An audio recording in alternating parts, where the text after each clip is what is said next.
have things like the atom bomb.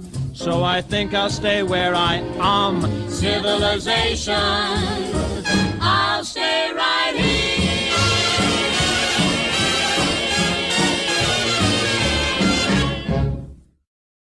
Hello, Jane and Bimples. This is Harry Mary here reporting live in Ottawa and Monkey Wayne News Radio. I will just quickly discuss about the economic boom from the beginning of this decade. After the Great War, people just want to whoopee, so they turned to entertainment and spent some heavy sugar. Advertisement made some people to buy products. In order to be able to afford spendy goods, credit was introduced.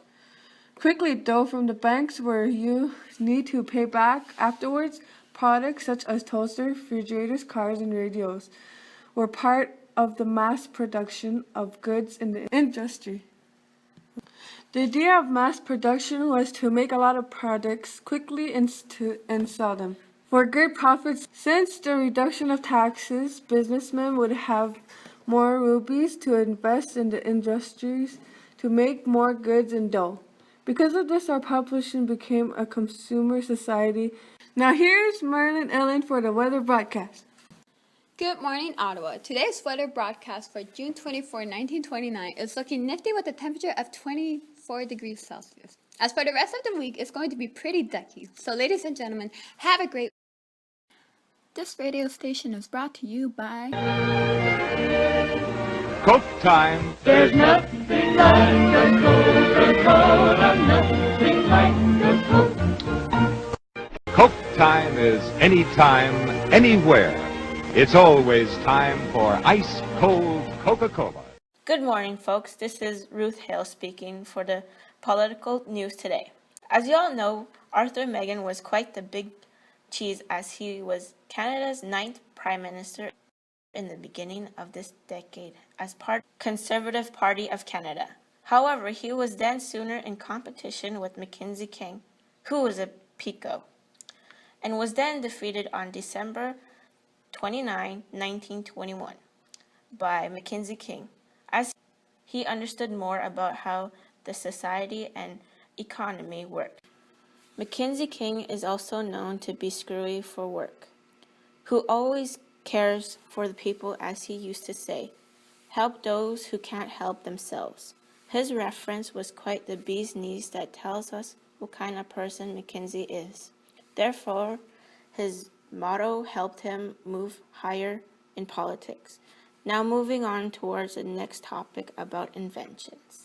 This is Callum Fallon, and now we'll be talking about inventions created in this decade. Inventions such as the first robot and the light detector that were created in 1921, insulin that helps people with diabetes, and radar that helped to detect ships in 1922, frozen food in 1923, the first dial phone in 1924, the first electronic television in 1927, and penicillin in 1928. These inventions got people off once nuts and gay as they were very much advanced in technology.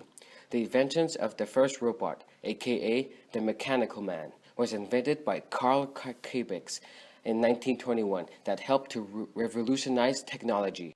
Interestingly, the creation of Band-Aid in 1920 was invented by a man at home as he noticed his wife had a cut and took a tape and a cloth to use it on his wife. He then realized how useful it was and decided to start selling it as a product. How Jake and helpful was that? Your eyes know and your tummy knows. Best of all, your taster knows. Peter Pan peanut butter is so grand, the smoothest peanut butter in the land. Peter Pan peanut butter is so grand, the smoothest peanut butter in the land. Morning, everyone. This is Evelyn Rosalie reporting about the entertainment of this decade. Sports were a big thing because people spent some heavy sugar on tickets just to watch their favorite player like Jack Dempsey, who was a famous boxer in this decade. Everyone knows Babe Ruth. If you don't, then what the fuck's wrong with you? Anyways, he was a famous baseball player who played for the New York Yankees. He had a record of 60 home runs in a season. As you know, silent films were popular in today's time, like the famous Charlie Chaplin, who was an English actor who played in comedy silent films, and Rudolph Valentino, who was an Italian actor who played in silent films and fought in the Great War. so people would pay a lot of dough to go to the petting pantry to watch these people. Wherever you go, you'll always hear jazz music, the hip-to-the-jives music that everyone listens to. Louis Armstrong is a popular African-American jazz trumpeter and singer from New Orleans. And lastly, Bix Beiderbecke, who was the first white jazz player.